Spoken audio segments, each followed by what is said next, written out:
Plant this once and you will harvest it forever. And here is the part that will surprise you. The crop that could feed you for the rest of your life is very likely something you have never even heard of, and that is not an accident. There is a plant that breaks every single rule of modern farming. It gives you double the harvest of potatoes. It shrugs off the cold that kills wheat stone dead. And once you put it in the ground, you never buy seed again. Not next year, not in 10 years, not ever. It plants itself, it feeds itself. It comes back on its own, season after season, whether you tend it or not. For thousands of years it was the finest insurance against hunger that any family could own. And then we erased it, not because it failed us, because it worked too well. And there is a reason a thing that grows without asking permission, that feeds you without costing you a penny, was quietly pushed out of the markets, out of the cookbooks, and out of your grandmother's memory. That reason is the whole story, and I am going to give it to you before we are done.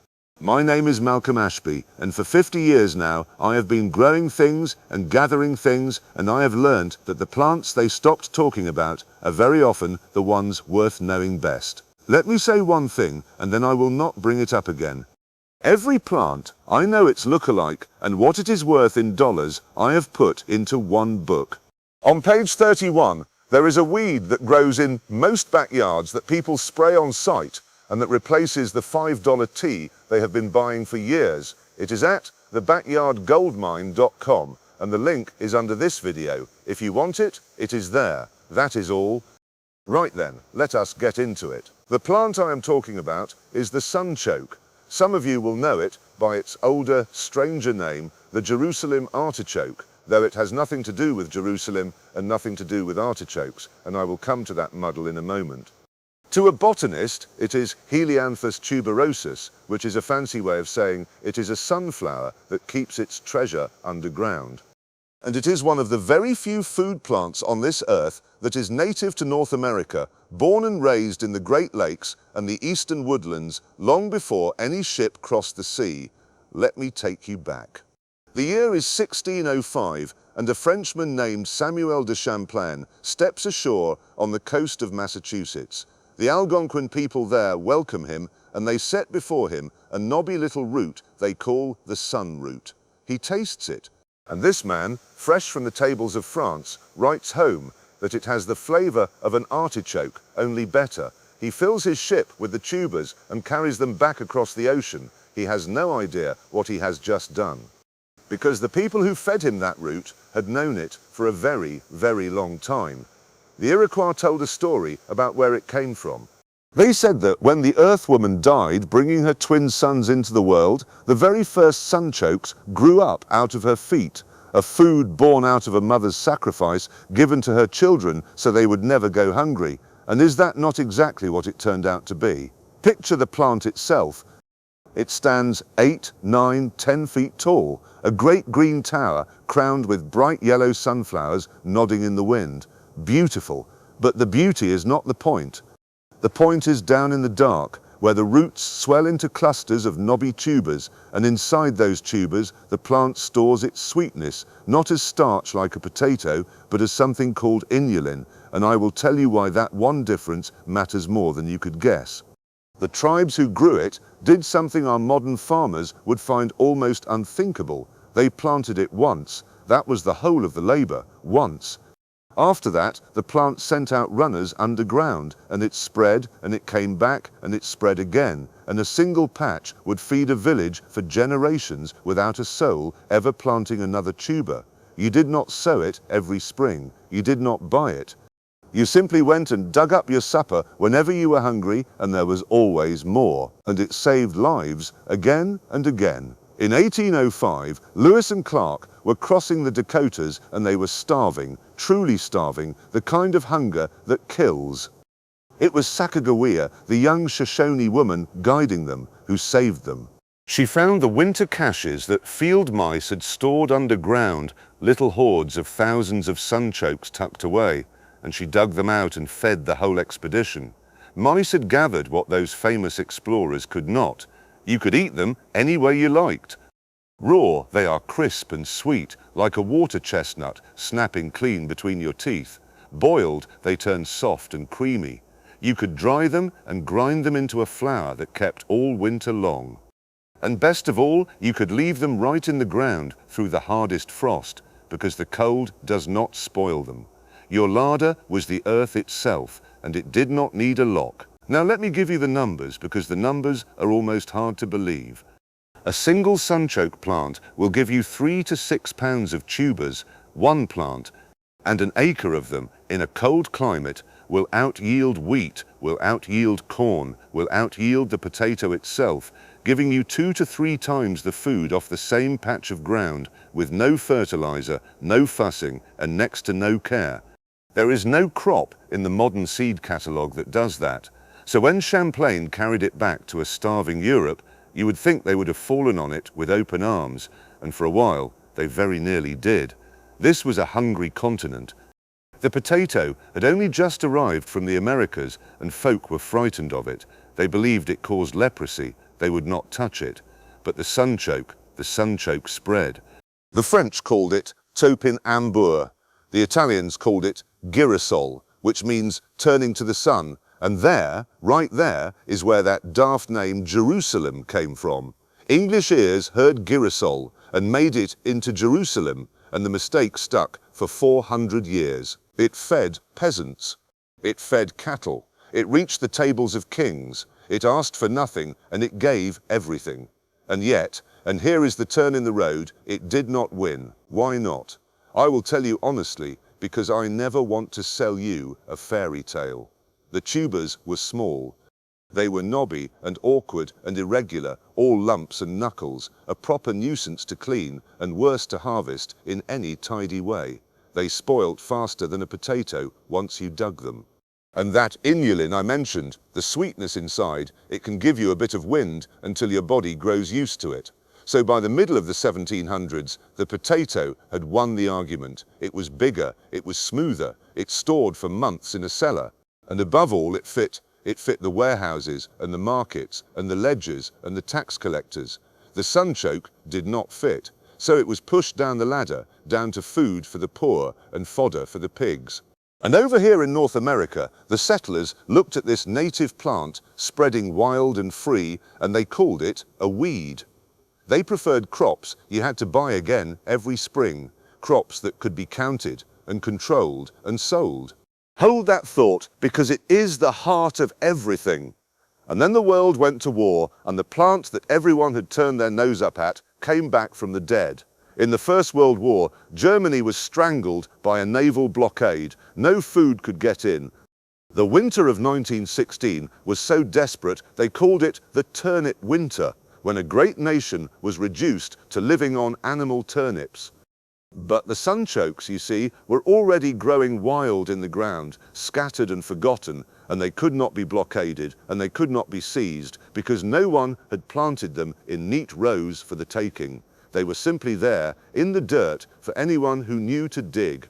The Second World War was worse, far worse. When the Nazis occupied France in 1940, they took the food. The potatoes went to feed German soldiers. And French families, ordinary families with children to keep alive, lived for years on top inambur and rutabaga, the very roots they had once thrown to the pigs. Now, here is a thing about the human heart. They came to hate it. They hated the small knobby tubers that were such a misery to clean, hated the wind it gave them, hated the taste that meant another day under occupation, but it kept their children alive. It kept them breathing until liberation came. And in the Netherlands, the winter of 1944 has a name that still makes old people go quiet: the hunger winter. Tens of thousands died, tens of thousands. The government printed emergency cookbooks telling people how to eat tulip bulbs and sunchokes, anything at all that would fill a belly, and families went out and dug at the frozen ground with their bare hands to get at the roots underneath. Now think on what that does to a people. When liberation finally came, the survivors would not eat it, could not eat it. A whole generation had come to know that root as the very taste of occupation and starvation and fear. French grandparents forbade it at their tables and meant it. And so the vegetable that had saved millions of lives became, in the memory of those who lived, a symbol of the worst years they had ever known. And it vanished, out of the markets, out of the cookbooks, out of memory itself. Buried, you might say, not by an enemy, but by grief. And that, my friend, is the thing I promised you at the start, though I have not yet given you the whole of it, because here is what makes my blood stir. This plant did not disappear because it was poor food. It disappeared because of what it was. Let me tell you what it truly is. That inulin inside it, the thing that made it sweet, is one of the richest sources on the whole of the earth, 50 to 60% of the tuber by weight. And inulin does something no potato ever did. It passes straight through you, undigested, all the way down to your gut, where the good bacteria, the ones that keep you well, fall upon it and feast and multiply. They make substances that lower the acidity in your gut, that crowd out the bugs that make you ill, that help your own body pull calcium and magnesium out of your food. It eases the bowels, it lifts the immune system, and unlike the potato, it does not send your blood sugar spiking, so much so that back in the 1980s, there were folk managing diabetes who found their need for insulin actually dropped when they ate it. There are about 73 calories in 100 grams of it, a little protein, more potassium than a banana, iron, copper, magnesium, the B vitamins. It is not a poor food at all, it is a small miracle, and it heals the very land it grows in. Because it is a perennial, you never plough it, so the soil is never torn open and left to wash away in the rain. Its deep roots break up the hardest packed dirt. It stands through drought. It grows in poor ground that would starve another crop, and it survives cold down to 30 below. 30 below, and it lives.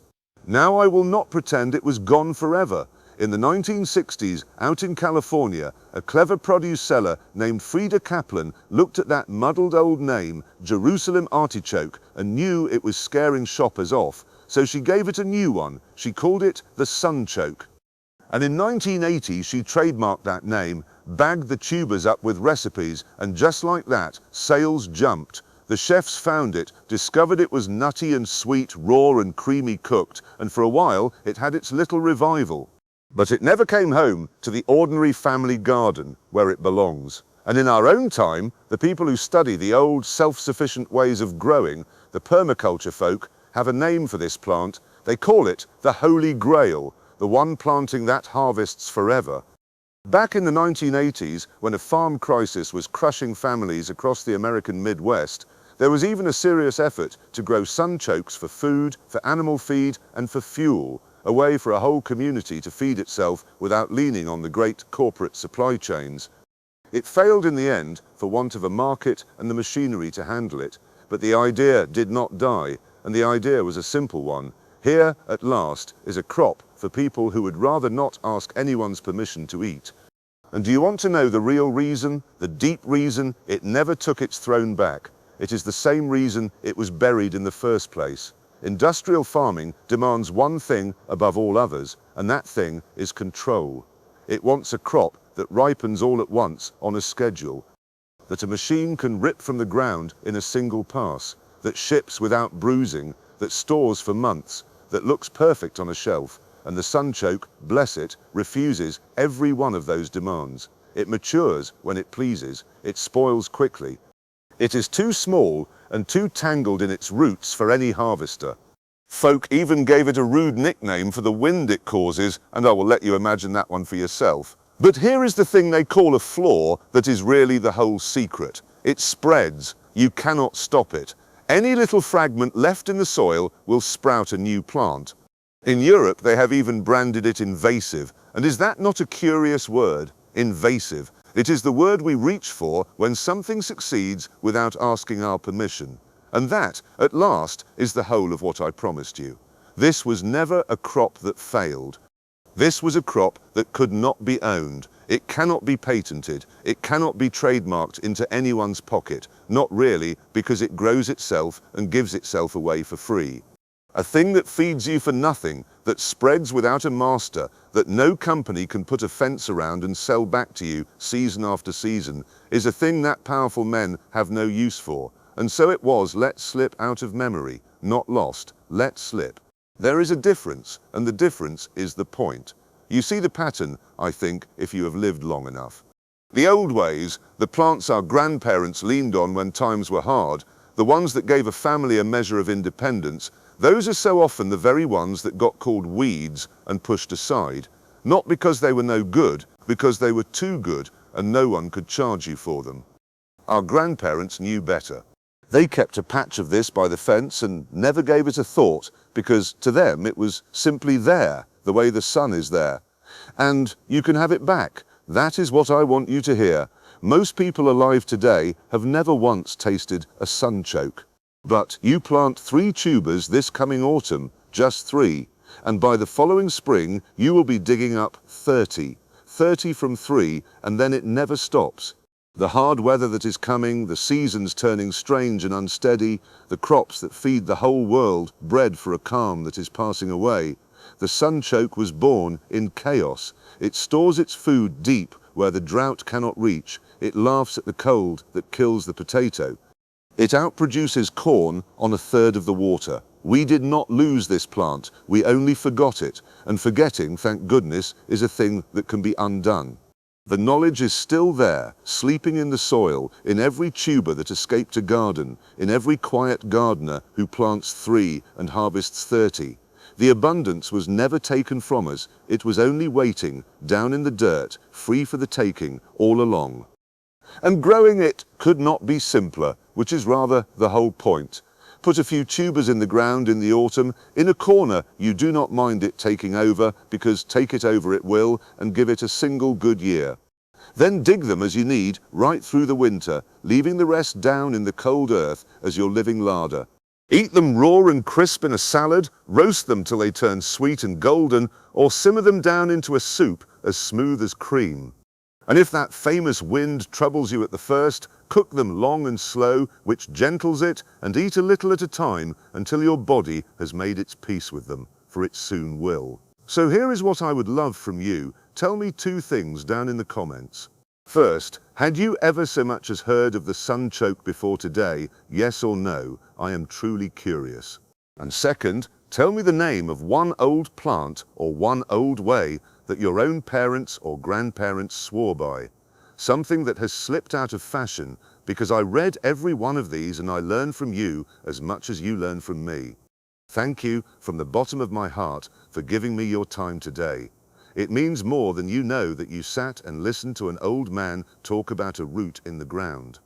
And remember, if you want the lookalikes and the worth of every plant I know, gathered into the one book, it is on page after page, waiting for you at thebackyardgoldmine.com, the link just below. And next time, I have a strange and troubling one for you.